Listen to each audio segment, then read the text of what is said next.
it took them just a few seconds to get up abreast of my tank, about 10 seconds actually. In that 10-second span, we were able to get off 2 additional rounds to the first round that we fired.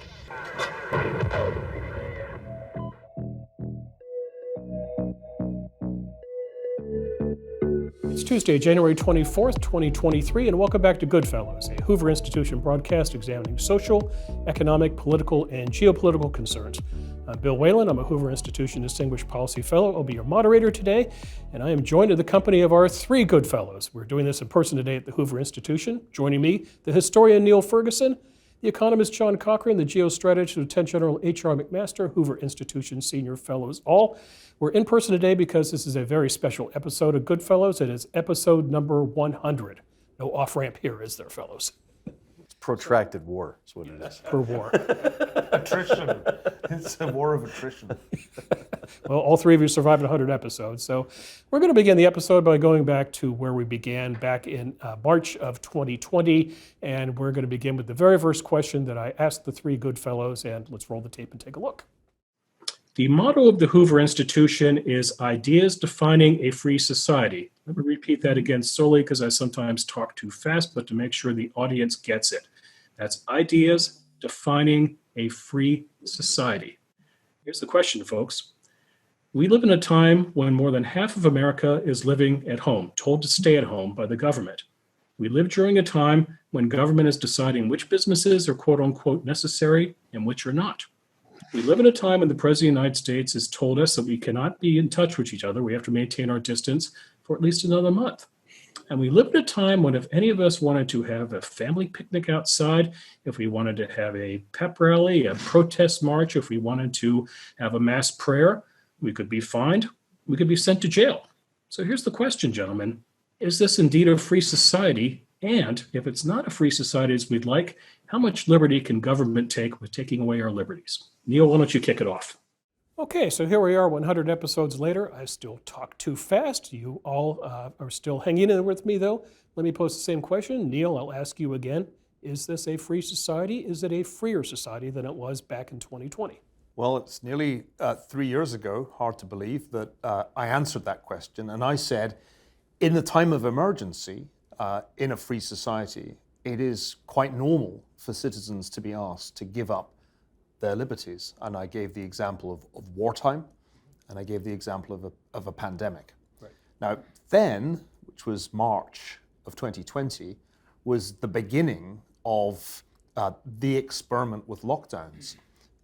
The idea that society should be locked down had only really gained traction in the middle of that month when another Niall Ferguson, the epidemiologist at Imperial College, had published a paper saying we have to lock down society until there are vaccines.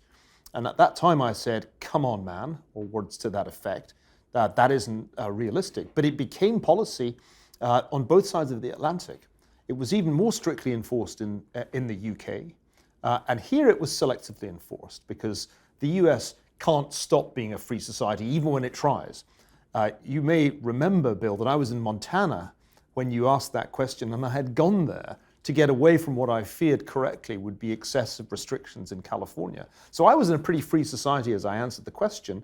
And I think looking back, to me, the striking thing is how much we tried to limit individual liberty and how unsuccessful our efforts were when the goal was to limit the spread of the new virus, the new SARS-CoV-2 virus. So we did quite a lot of constriction, of reduction of liberty, especially in states like California, much less in Montana.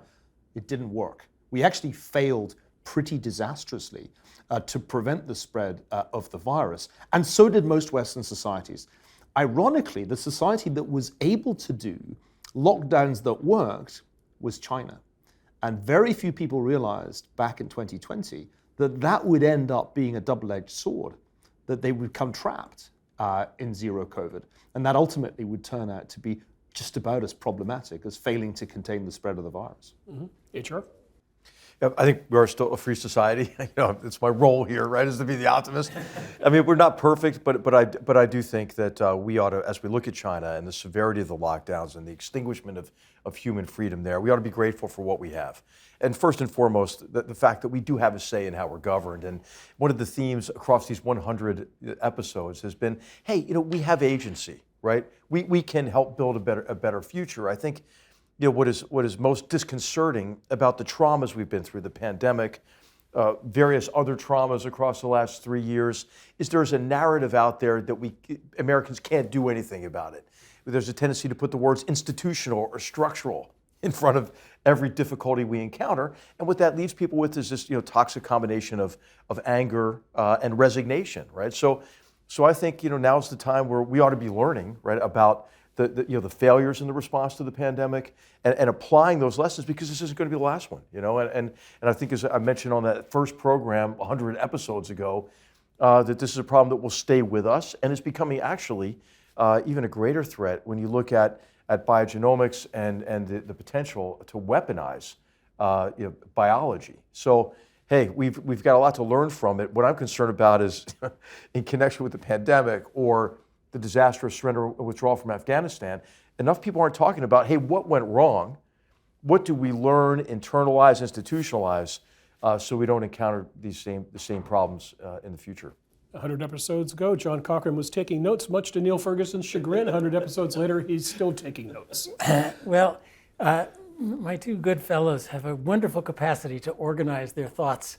I don't, so that's why I use my little notepad to try to remember it. It's actually a whiteboard substitute, because what John would really like to do is some funky math. Oh, we never let him do it. So as in the first time, this was the fire drill for a real pandemic. And I'm glad to follow HR on this one. Pandemics throughout history have killed 10, 20, 30% of the people that they infect. Not the this one was bad, but by historical standards, not very bad. And as Niall says, if pandemic is an externality, to be an economist, that is a time when temporary restrictions on some civil liberties are important. But they have to be supported by the populations. And I worry that we're just going to take the lessons, lockdown doesn't work and public health measures don't work, and then go into a pandemic, artificial or natural, that is much more dangerous. I think we learned, however, that freedom, free speech, the lack of censorship, that is crucial. And one of the biggest mistakes of policy was to try and censor the divergent opinions. We don't really know what does work, what doesn't work, what vaccines work, what vaccines don't work, what public health measures work, what public health measures don't work. Are masks effective? Are they effective on 2-year-olds? Do schools have to be open?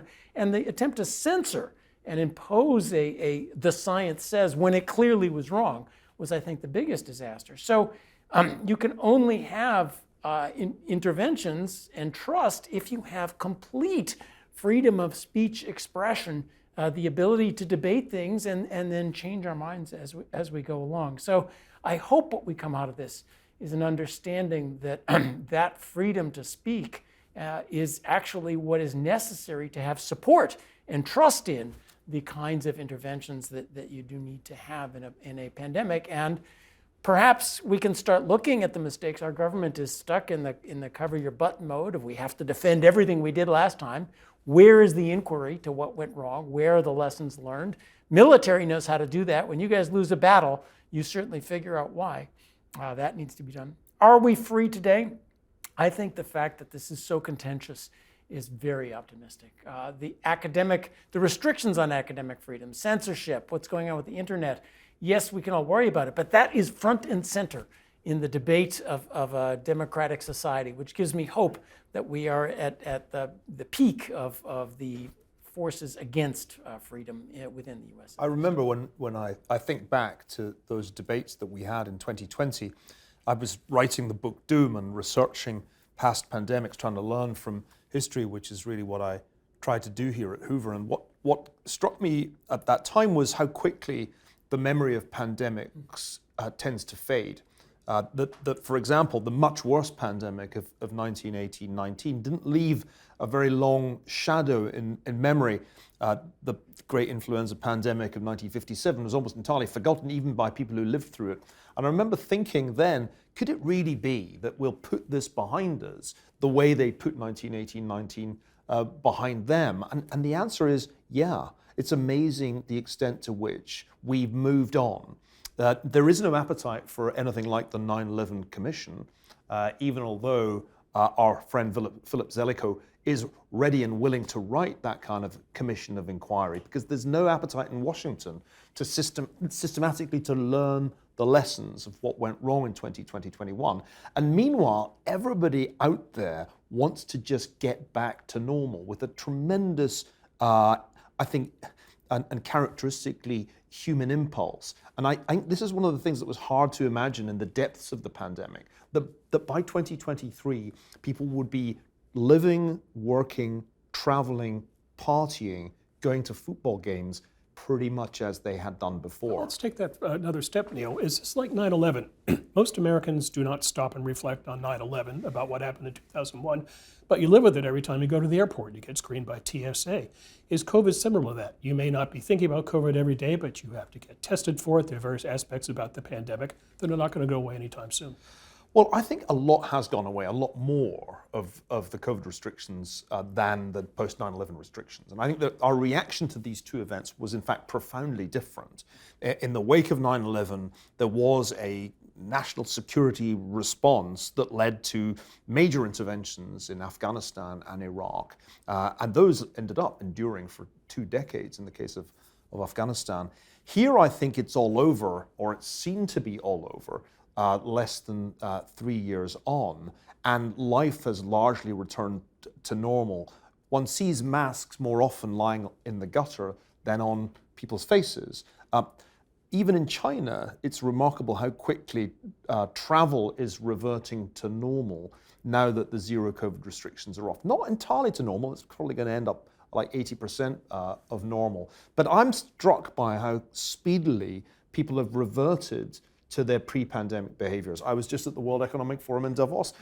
Rooms thronged with people, parties all down Promenade, just like before 2020. So I think compared with a terrorist attack, we are remarkably ready as a species to move on, even after really quite large death tolls.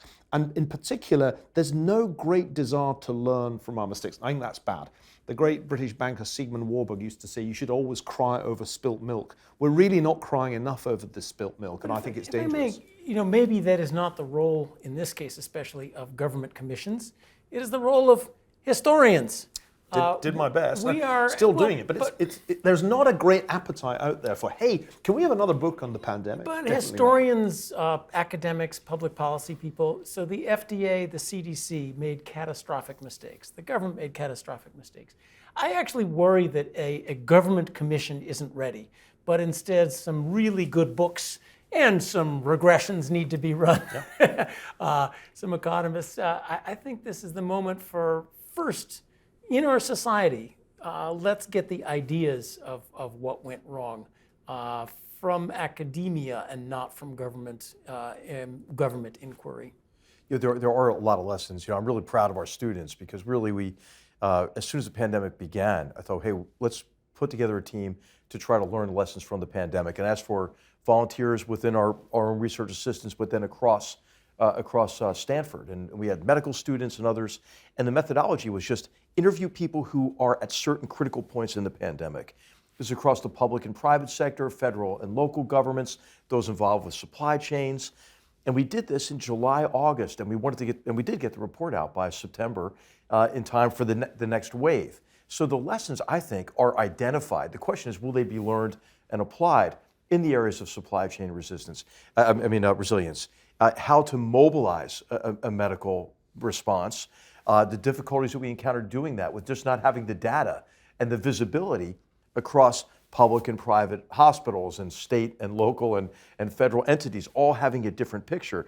The logistics problems of this, where everybody's competing with each other, for the same supplies and stepping on each other in doing that, supply chains that became too vulnerable to single points of failure, especially in China. And this is, masks and surgical gloves and and ventilators. Remember, that was a big issue in the beginning. But it's also pharmaceuticals, and Scott Atlas and I worked on a piece there on that. But I think we've identified a lot of these lessons that are actually some of them pretty easy to fix. Remember licensure for nurses, so they could move across, across states and go to where the need was. So those lessons are identified. Will they be implemented? And we've been working with congressional staffs, members of the administration, to revive this report again and say, hey, remember this? It's teed up for you in connection with legislative remedies, but also remedies within just administrative policy and standards to set, for example, on data and sharing data. And that's why I think it can't just be left to the private sector, because in the end, there has to be a better pandemic preparedness plan than there was back in 2020, which turned out to be a plan that didn't work at all. In fact, it disintegrated on impact with a real pandemic. So I'm concerned that although there's been a great deal of work on this, including good work by economists who've reassessed how far the lockdowns pass a cost-benefit analysis test, I'm not sure how far that work is actually translating into fundamental changes in the way the government will respond to the next pandemic. And I think there's good reason to be worried that it's going in the direction of the memory hole. I mean, we've never been terribly good at learning the lessons of we're terrible at our it. mistakes. It's one of America's distinctive features. We're moving on. The future is going to be so much different from the past. We don't have to worry This is about the it. United States of amnesia. Right. No, but in past, like in the beginning of World War II, we were certainly, the military was ossified, lots of things were ossified, but we cut through that and made it work very quickly, or at least that's my impression. Yeah. Whereas, you look at the CDC and the FDA and that has not been reformed at all. I agree entirely. It needs thoughtful reform on how are we going to go into the next pandemic. And also the lessons of our success, Operation Warp Speed, also the success of Yes. of the mRNA vaccines. those are getting forgotten. I mean, this is a strange. Remember state the of name affairs. Gus Perna, right? I think one of the unsung heroes of the pandemic. As I mentioned, I think on that early episode, I said, "Hey, I heard that my friend Gus Perna has been put in charge of this. It's going to be okay. Right. It's going to be unconventional and leverage the private sector the way that they did, and the big decision, right, to underwrite the risk of pharmaceutical companies to buy the vaccine in advance and to begin production immediately before." So there were some bright spots associated with the innovations associated with the pandemic. But those were the ones that were the things that were put in place right now. Let's go, Operation Warp Speed. That did not come out of the CDC. No, that did not come out of the FDA. No, and a lot of the people around President Trump were saying, "Don't do that. Don't buy the vaccine now. That's not standard procedure." Well, we don't need standard procedure right now. Right, but that was part of the challenge at the time. It was part of the great dust cloud that was the Trump presidency. Neil, early in GoodFellows, you introduced our Is that viewers. what it was? The great dust cloud. Let's go down. Early in GoodFellows, Neil, you introduced our viewers to a phrase, Cold War II. The idea the United States was now in a geopolitical rivalry with China, now replacing the Soviet Union as our great opponent. Not a popular position in early 2020, but today, pretty commonly held. Witness the fact that our last guest on GoodFellows, Congressman Mike Gallagher, is running a House Select Committee looking into China. Neil, was COVID the trigger for moving sentiment that way on Cold War II, or was it a compendium of things in addition to COVID? Well, I said in the book Doom that a pandemic or almost any major disaster has a character of revelation about it. It reveals things that perhaps were in a cloud of dust. And I think for many people in the United States and elsewhere in the world, what happened in 2020 shone a bright light and a very unflattering light on the Chinese Communist Party and the way it runs China. Now, this wasn't just the fact that there clearly were efforts to cover up the initial outbreak in Wuhan. We still don't really have a good answer to the question, how did this begin? Because the CCP simply won't cooperate with any kind of serious inquiry. I think there were other things too. I think the way in which the Chinese government went about its messaging in the course of 2020 was extremely harmful to its own international standing. The so-called wolf warrior diplomacy alienated a great many people, not only in the United States. And the brazen disinformation, right? blaming a U.S. Army lab Yeah. in Massachusetts. I mean, it was ridiculous. Wild stuff on, Right, on yeah. social media and elsewhere. So I think for many Americans, and it wasn't only in the United States, 2020 laid bare the realities of China's government. And so it was no longer such a hard sell to say, you know what, we're in Cold War II and we have been for some time. You could see that in Pew Research that showed big shifts in sentiment towards China, not only in the US, but in a great many countries around the world, and not only developed Western countries. There's been a big shift in sentiment in India, for example. At the time I was writing Doom, so late in 2020, I took a kind of punt, which was that although it seemed as if China was kind of winning the pandemic and the US was doing badly and losing it, that would not turn out to be the right answer. And so in Doom, I argued towards the end that ultimately the way that the CCP reacted to COVID would almost have a Chernobyl-like quality to it. It would backfire. Its attempts at the cover-up, then its attempts at total social control would backfire. And now a much more messy approach, though there would certainly be a death toll to it, would probably on balance be better. I think that turned out to be correct. Fast forward to 2023, China's on the back foot. It pursued zero COVID to the point not just of diminishing returns, but real self-harm, had to do a U-turn in response to popular protest, a remarkable development late last year. And meanwhile, the United States has moved on. Its problem economically was, in fact, it overdid its various ways to achieve recovery, generated an inflation problem. I'll get to that in a minute. I mean, from that point of view, it turned out badly for China in more than one respect. I mean, and remember, there were lots of idle boasts. Xi Jinping said Chinese vaccines would be the best and then they'd be available to the rest of the world. Well, the vaccines turned out not to work at all well and to be part of China's problem. So yeah, And they didn't donate any of them. They sold one vaccines wants- that no don't one- work. no one that wants don't work. them. People right. Yeah. So I think it's turned out pretty badly for Xi Jinping, and it's forced, I think, some quite meaningful changes. Not at the top. He's still very much in charge, if anything, more clearly in control than ever before. But he turns out to be capable of U-turns, first on zero COVID, and now I think wolf warrior diplomacy is pretty much gone. The people who were its exponents are being demoted.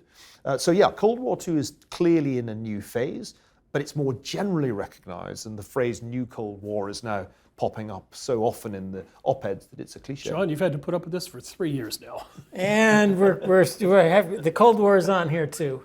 I still maintain that we are not in Cold War II the way we were in Cold War I. We're still trying to deter Cold War II.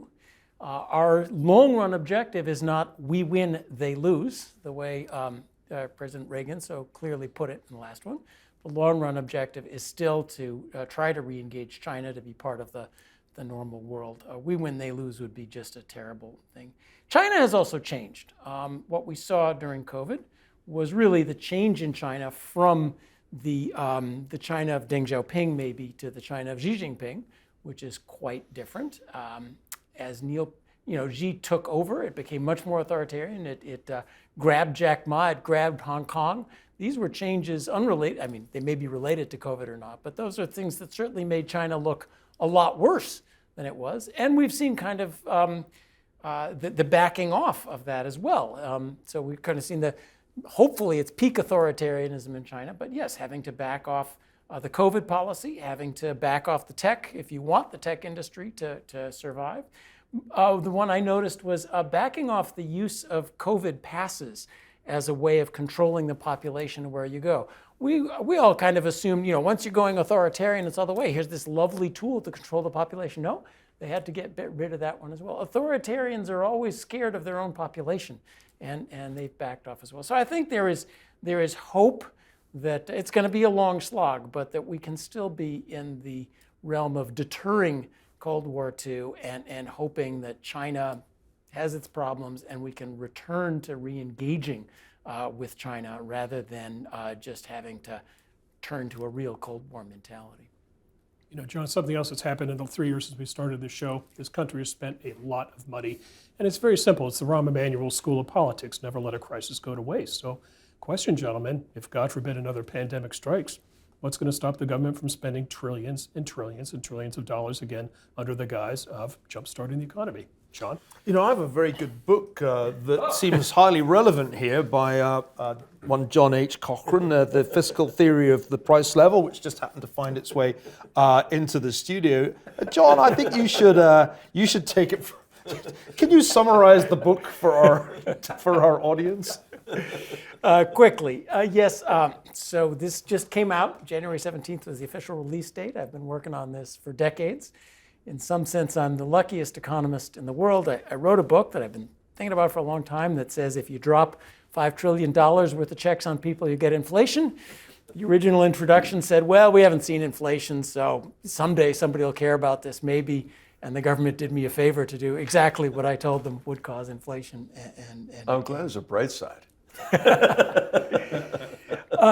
Run out and buy it, but it's full of equations. I believe in convince the academic world first, and then we'll get to it. Let me try to answer the question.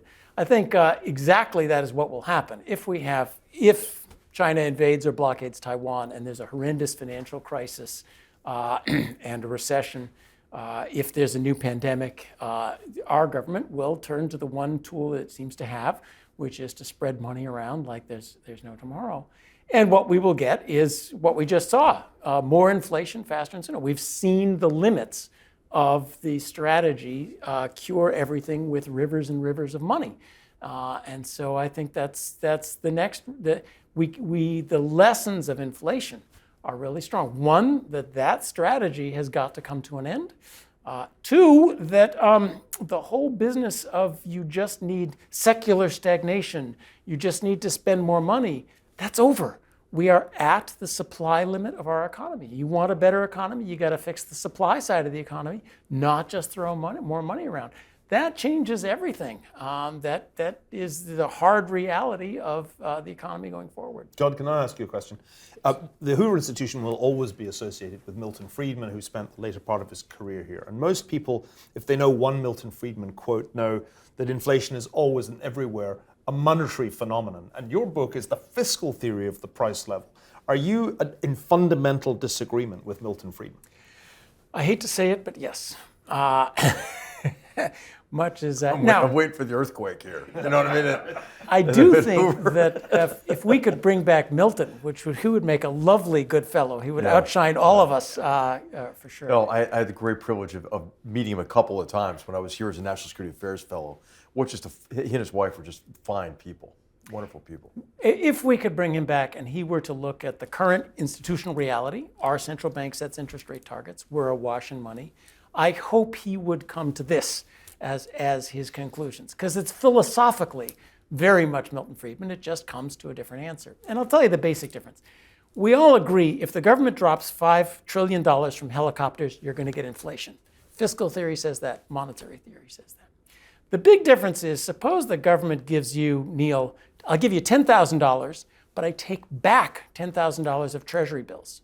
You're no wealthier than you were before. You just have $10,000 in your interest-paying bank account rather than $10,000 of treasury bills. Is that going to make you go out and spend money and cause inflation?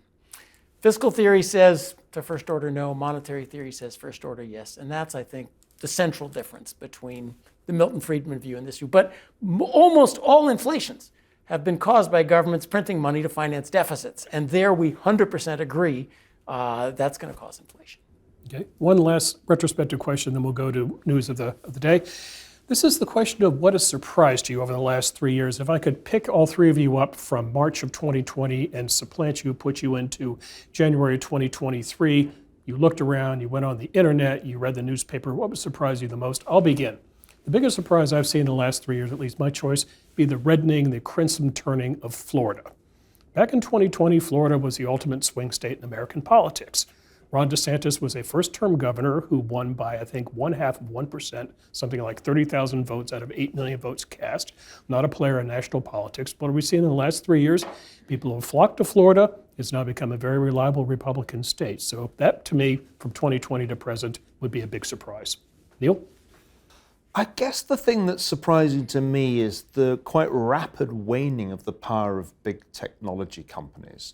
If you go back to 2020, they seemed all-powerful. And one of the arguments I'd made in my book, The Square and the Tower, which was 2017, was this is the new hierarchy. These few companies are going to be entirely dominant. Google, then Facebook. Right. So Google, Facebook, Apple. And I think these companies seem much weaker today, in particular Facebook, which in its new guise as Meta has suffered a pretty steep decline in valuation.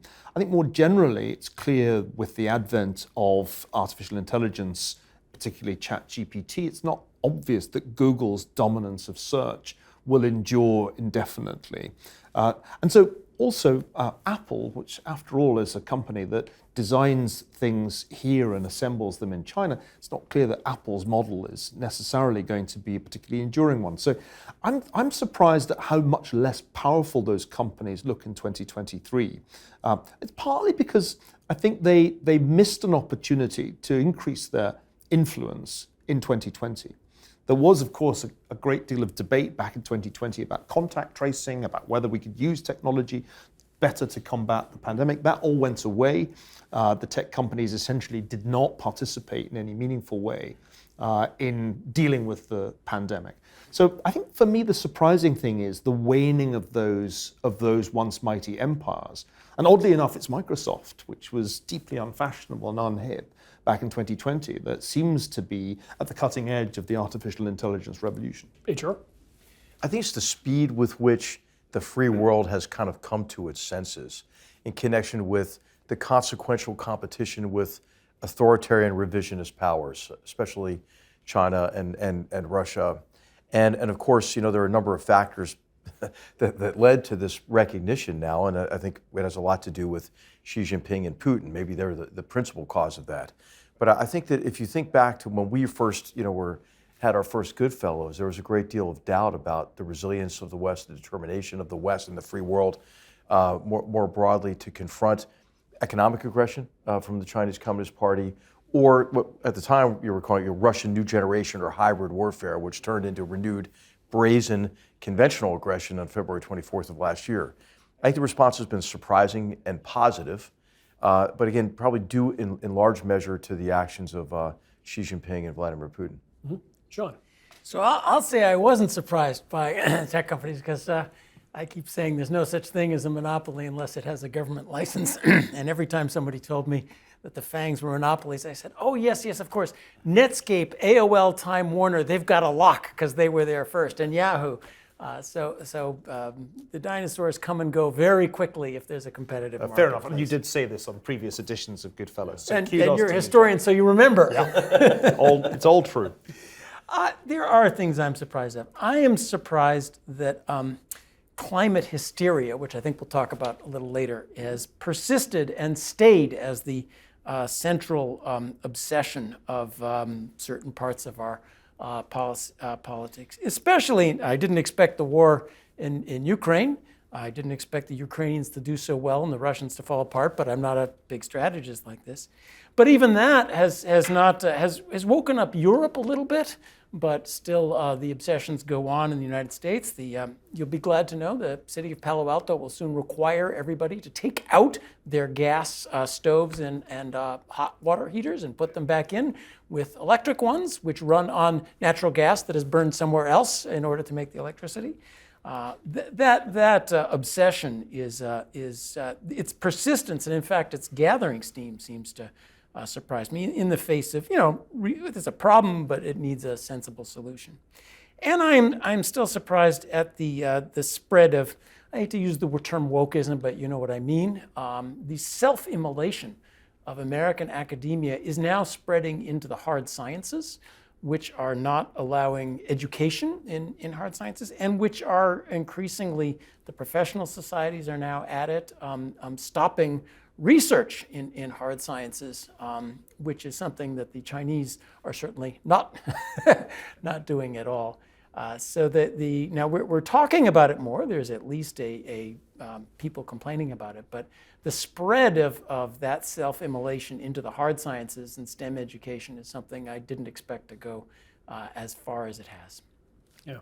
I'm glad you mentioned the gas stoves, by the way. The state of California does not have electricity to go around, so of course they want to take away more of your utilities and put in electricity. So next time we have a GoodFellows dinner, we're going to be sitting in John's backyard, 4 guys sitting around an open fire with hot dogs on a stick waiting for that. Your son may find that charming, by the way, but such is 21st century California. We got our gas in just before they changed the rules, so you will actually have a nice gas fire. So today is both the 100th episode of GoodFellows, and also Niall Ferguson happens to be the 52nd anniversary of the founding of the World Economic Forum, this day in 1971. Strap in, my friend, you're going to have to defend the WEF now. We have a clip. We're not winning. The crisis is still getting worse faster than we are deploying these solutions, and we need to make changes quickly. Emissions are still going up. All these promises of the last few years to cut emissions are still going up. When are we going to bring these emissions down? People are familiar with that thin blue line that the astronauts bring back in their pictures from space. We're still putting 162 million tons into it every single day, and the accumulated amount is now trapping as much extra heat as would be released by 600,000 Hiroshima-class atomic bombs exploding every single day on the Earth. That's what's boiling the oceans, creating these atmospheric rivers and the rain bombs, and sucking the moisture out of the land and creating the droughts and melting the ice and raising the sea level and causing these waves of climate refugees predicted to reach 1 billion in this century. Look at the xenophobia and political authoritarian trends that have come from just a few million refugees. What about 1 billion? We would lose our capacity for self-governance on this world. We have to act. There's a lot of blah, blah, blah, as Greta says. There are a lot of words, and there are some meaningful commitments, but we are still failing badly. The rest of us have to reform these international institutions so that the people of this world, and including the young people of this world, can say, we are now in charge of our own destiny. We're going to stop using the sky as an open sewer. We're going to save the future and give people hope. We can do it, and remember that political will is itself a renewable resource. Sadly, I have a beach hat like that straw hat that lady is wearing, but that's another topic for another day. Neil, it's easy to poke fun at the World Economic Forum when you see clips like that, but a serious question, what purpose does it serve? Well, Al Gore has a lot of work to do to compete with Greta Thunberg when it comes to hyperventilation on the subject of climate, and I give him a 9 out of 10. He Recently, nearly got there. Greta, by the way, just arrested outside a German coal mine, I think, but that's another story. And we not can get into detained in for Germany. so long that she couldn't make it to Davos. I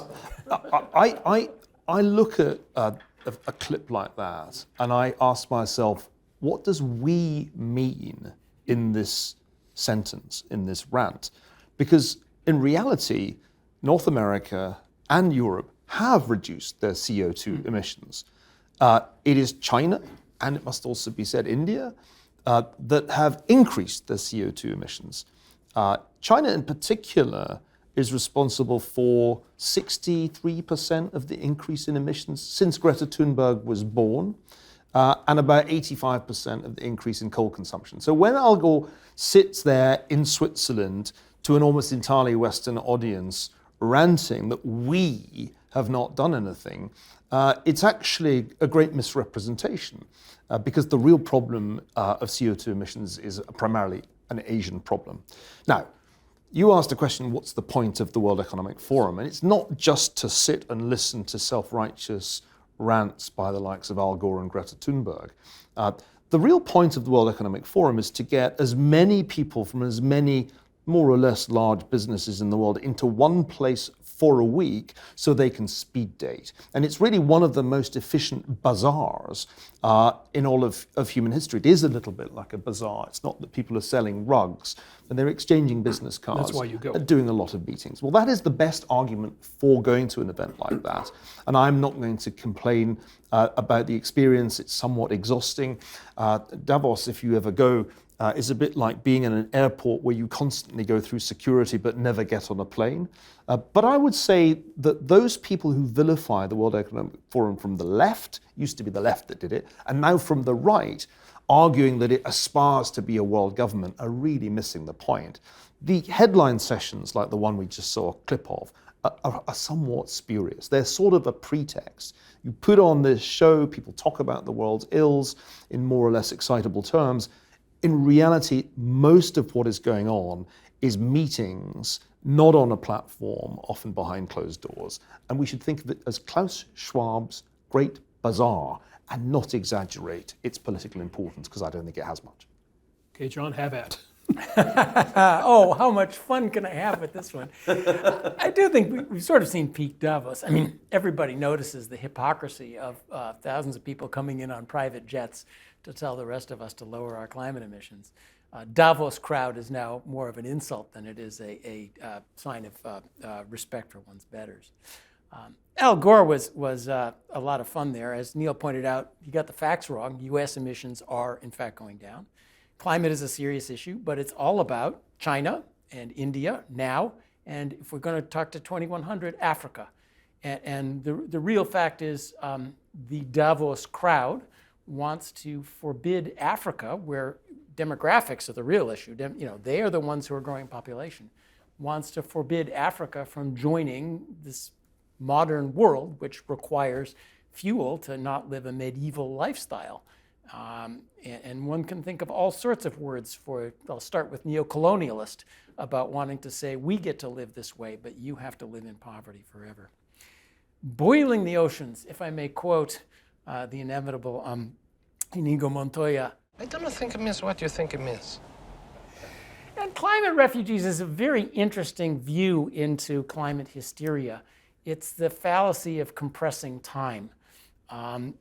People moved, in the US in the 20th century, 70% of our population moved from farm to city. A lot of people moved from other countries to the US. Over 100 years, people can move a long way. The sea level may go up 1 meter. People don't sit there for 100 years and wait to drown for a 1 meter rise in the sea level. So this hyperbole, that envisions everybody in the earth moving in the next 6 months and causing political problems is just, it is hyperbole. It's an interesting one to watch. Repeated constantly. If you want to think about Africans moving, it's not going to be because it gets 1 degree warmer there. It's because their population is going to grow like crazy, and ours is collapsing like crazy, and there's kind of a natural reason for people to move. But people move around the earth. All of our ancestors moved without causing political catastrophe, except Neil's. Well, I did eventually move. It's got a long way from Glasgow to Palo Alto. So anyway, it's kind of a fun sign of what I was talking to before. But nonetheless, this is that kind of animation is still going on. The U.S. government is still on a whole of government approach to get rid of our gas stoves. So I just hope for sanity, science, regular, normal policy to take over here. HR, I think you have to go next year and you have to make a promise to wear those army socks. Can we get a shot of these socks, by the way? These are great. Hey, I went with Donald Trump in 2018, and I said, hey, you're a globalist now. You're in Davos. But we actually endeavored to make the most out of that trip, and we got a lot out of it, I think, in terms of the meetings that we had, the engagement we had. We had engagements with leaders of industry, in European leaders of industry, to encourage investment in the United States. We have some concrete objectives. Whenever President Trump traveled, I tried to connect it to clearly defined goals and objectives, and then plan the engagements and the meetings around that, and it suited our purpose. But in terms of the climate hysteria at Davos, I think the sad part about it is that hysteria leads to bad decision making. And those bad decisions actually exacerbate the problem. So if you want to cancel gas, right, and then what you do is you burn more coal. If you cancel nuclear, you burn more coal. And global energy demand to lift people out of poverty in India and Africa and China is forecast to go up 50% between now and 2050. And we know for sure that even the most optimistic assessments of what renewables can give you is like 28% of that.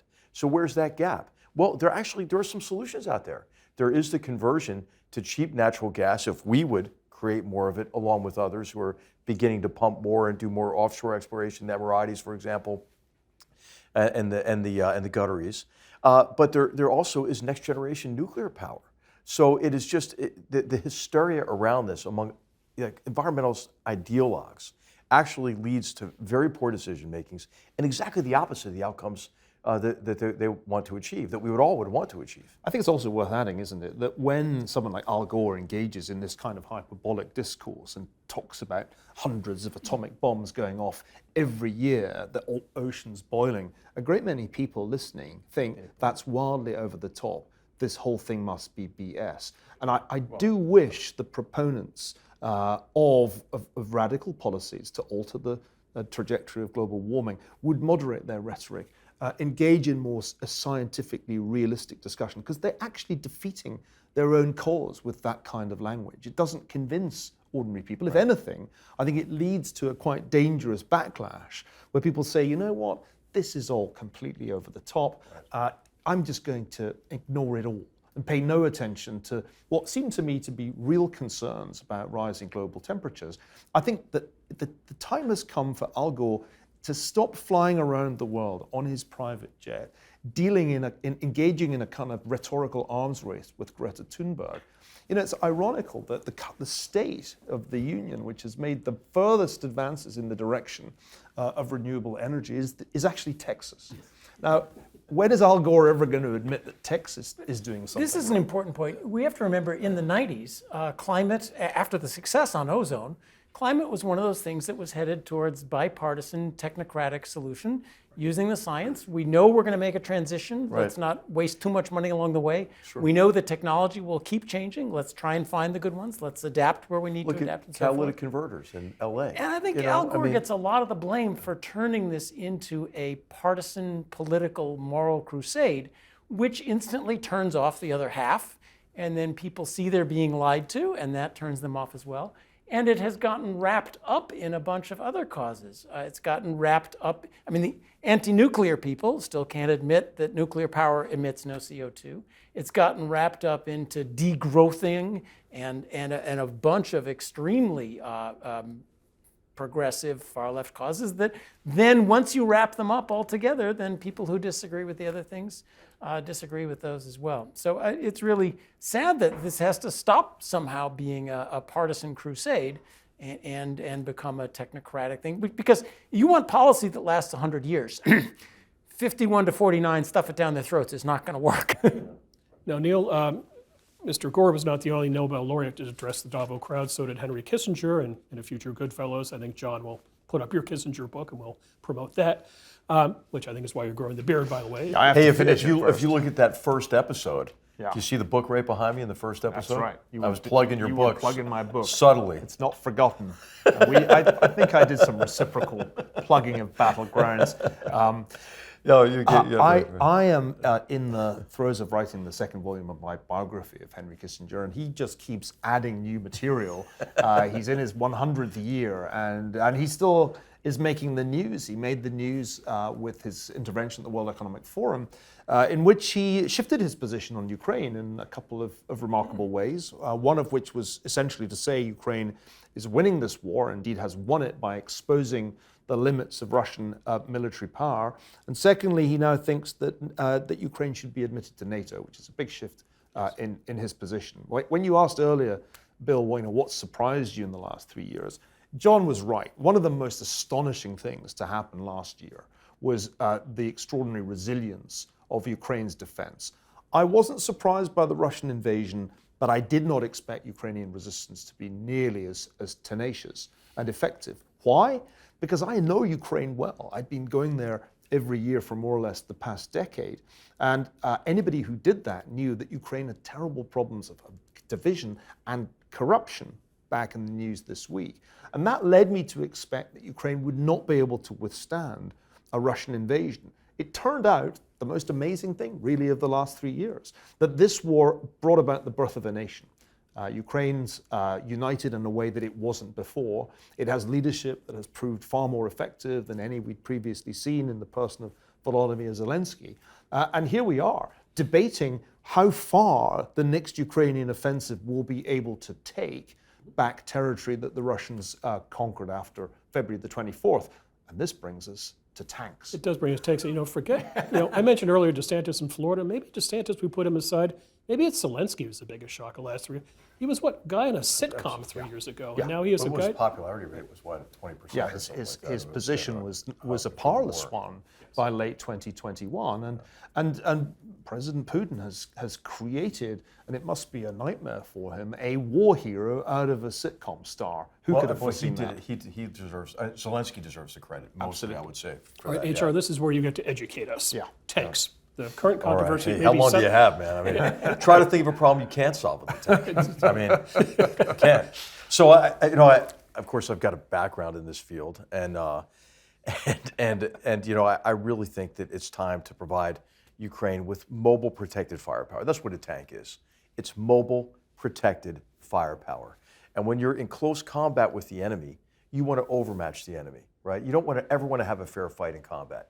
Fair fights look bad, even if you win, right? So what you want to do is overwhelm the enemy with precision direct fire that then creates opportunities for you to maneuver, to gain positions of advantage over the enemy, and in the case of tanks, to take the brunt of that battle so you can allow your infantry to move across danger areas and then deploy in positions of advantage that give them positional advantage over the enemy, to turn them out of their positions.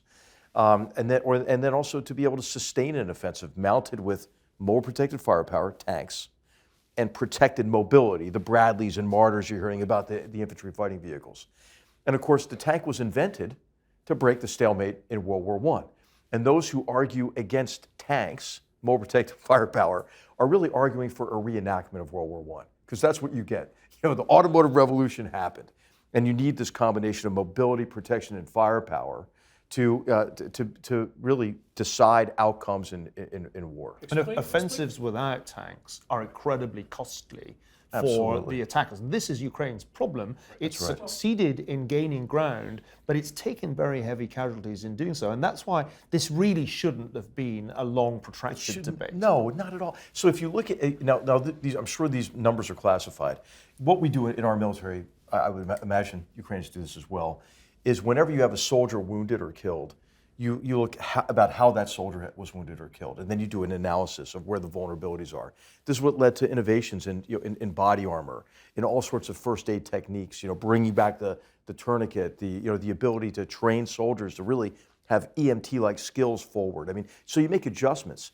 But I think when you look at the casualties in Ukraine, you're going to find that the vast majority of those casualties are shrapnel wounds taken by soldiers who were in light-skinned vehicles, right? So it's important to remember the tank was invented to defeat the machine gun. And the best use of a tank, from my perspective as a cavalry officer, is not to impale yourself on the enemy's strength, but to conduct effective reconnaissance, find out where the enemy's weak, and that's where you penetrate the defense, and then you sustain that momentum such that you turn the enemy out of prepared defenses or completely envelop and destroy that enemy. And of course, there were offensives in World War I that had been successful without tanks, the Ludendorff offensives, and in 1917, 18, and infiltration tactics associated with those, but they could not be sustained because they couldn't sustain them logistically, and they couldn't gain enough depth to then overrun the command posts and artillery. As a tank officer, as a cavalry officer, what I aim for is not to destroy their tanks, although that's good to do too, but to destroy the enemy's artillery, logistics, and command posts. Running over them with a tank is the most gratifying element of an offensive I love it when operation. you talk about tanks. I see the excitement in his eye. No, but I mean that's what. So you need you need tanks to be able to penetrate these defenses. But if you look at the scale of the defensive lines here, really the form of maneuver, I think, would be a rapid penetration and transitioning into a turning movement. That would give the Ukrainians the initiative, allow them to get the Russians out of these prepared World War I-like defensive positions. Can I ask, you're going to plan the Ukrainian offensive. Modern combined arms includes tanks and air power. So Absolutely. help fill us in on we don't have air power.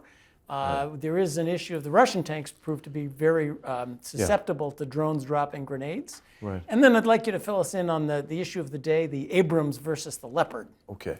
So air power gives you a third dimension, first of all. And so that's effective not only in the application of fires in a fluid way, like the German offensive in 1940, which integrated the Luftwaffe with armored forces, which gave them really flying artillery. It's the reconnaissance capability associated with now reconnaissance from satellites, as well as reconnaissance from drones, but also fixed-wing aircraft and rotary-wing aircraft. And what you want to do is apply all those assets so that you're gathering information from multiple sources, and then you can fuse together your intelligence picture for a number of reasons to make the decision about where do you attack, where do you isolate strength, where do you attack weakness, but then also to apply fires in depth to try to paralyze the enemy. You don't want to just fire at the point where you're penetrating. You want to strike their artillery, you want to strike their air defense systems, you want to strike their command posts and their logistics.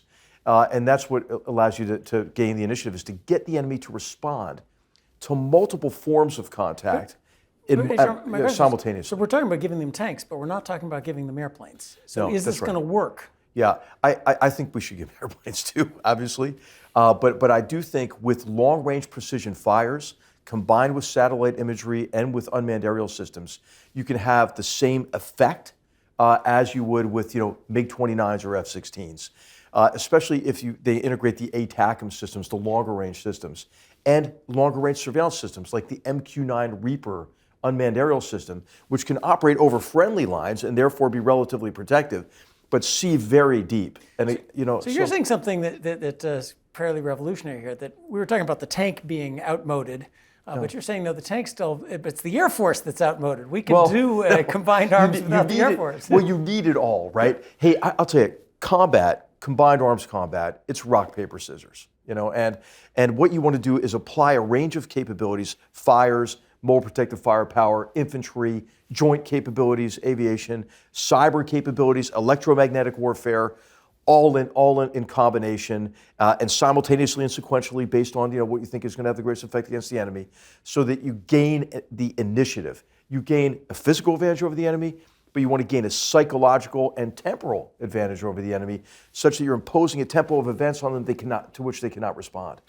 And I think that whatever that takes to do that, that's what we ought to be providing the Ukrainians, not debating discrete weapon systems. But there's a risk here. You give the Ukrainians heavy tanks, they get a strategic advantage. You give them air power, they make gains. Vladimir Putin has a card to play the Ukrainians don't. Mushroom cloud. Yeah, but here again, we've talked about this before, and I want to hear what you think about this. I think the one who fears escalation the most is Putin. First of all, a nuclear weapon is not usable in that scenario to give him any kind of military advantage. The winds blow east onto the Russians. They've got a hard time operating, not in a radiological environment. That army does. That will complicate things. The breadbasket of Russia is right there. They remember Chernobyl. And, I think the whole world turns against Putin, right? I mean, it becomes North Korea on the Volga, in connection with Russia's status as a pariah state. And guess what? We get to escalate after that too, or the Ukrainians would as well. So, I think there's been some strong language, important language, I think, from the Biden administration about that. Jake Sullivan's statement several months ago. So I don't think that's the issue. And I do think that instead of talking about these discrete weapon systems, although I could talk about tanks for a long time, is that we should be agreeing on objectives. It should be teed up to the president. Mr. President, we think that Putin must be defeated here because that will not be the end of aggression until he acknowledges he's been defeated. We think that the military objectives associated with that defeat are twofold. First, to prevent Russia from continuing the onslaught against the Ukrainian people and against Ukrainian infrastructure and creating all this human suffering. So that's one. That's a protect objective. And the second is to help the Ukrainians develop the offensive capability and capacity and ability to sustain an offensive such that they can regain all the territory taken since 2014. That's what I would recommend. Now, once you get agreement on that, you look at the risks and the consequences of now striking targets in Crimea, making the Russian positions on Crimea untenable, which I think the Ukrainians could quite easily do actually with the right equipment and weapon systems. then you can put together a strategy, for training and equipping and assisting the Ukrainians that makes sense. And you can evaluate what you're doing to see if it's adequate relative to your objectives. So then instead of tanks or not tanks, Bradleys or not Bradleys, ATACMS or, come on. Let's elevate this discussion and provide the range of capabilities necessary. I think it's fairly clear that the administration does not want Ukraine to take back Crimea. Does want there to be something closer to the pre-February 24th, 2022 lines, and wants there then to be a negotiated settlement. And I think this is going to be an extremely big bone of contention in 2023, because it is absolutely clear that Zelensky and his people do not want to settle for that. And I think you're right, and that's what needs to be drawn out, right? And the assumption that underpins that position, the assumption is that the war can end under favorable or acceptable conditions if the Ukrainians stop at this line. Yeah, and I think this is where I think Kissinger and others have concern. It's quite hard to know what the end state is. In your scenario, we give them the weapons to win the war, and not only to win it up to February 23 lines, but all the way back to before the annexation of Crimea. And I think the counter-argument against that is, yes, but Putin does have the ultimate option of using tactical nuclear weapons, because it would be existential for him if he lost Crimea. And this is where the debate is. I heard Boris Johnson, the former British Prime Minister, say confidently there was absolutely no chance that Putin would do that. And I think the more I hear Boris Johnson say that, the more worried I am. Because it is not that his judgment on that kind of issue is to be relied upon. The reality is that if it's Crimea that's gone, if in fact Putin is driven back to the 2013 or the 1991 borders, it's pretty much game over for him. And is he the kind of leader who goes quietly into the night? I think if you're back in your old job, you would have to advise the president that there is some significant risk, not of a Russian collapse, but of some last desperate, I'll call it the Tony Montana sequence of events where this ends badly. And I think it's legitimate to have that concern, given the man that Vladimir Putin is, and given that this would be existential for him. But let me fight with you on that, Neil. Is the world we go to the world where you can have what you want so long as it's little green men, but you can't have what you want with invasions? That's it. Poland, Latvia, Lithuania, and Estonia, Sweden, and Finland have all learned very important lessons here, and I don't think they like that outcome either.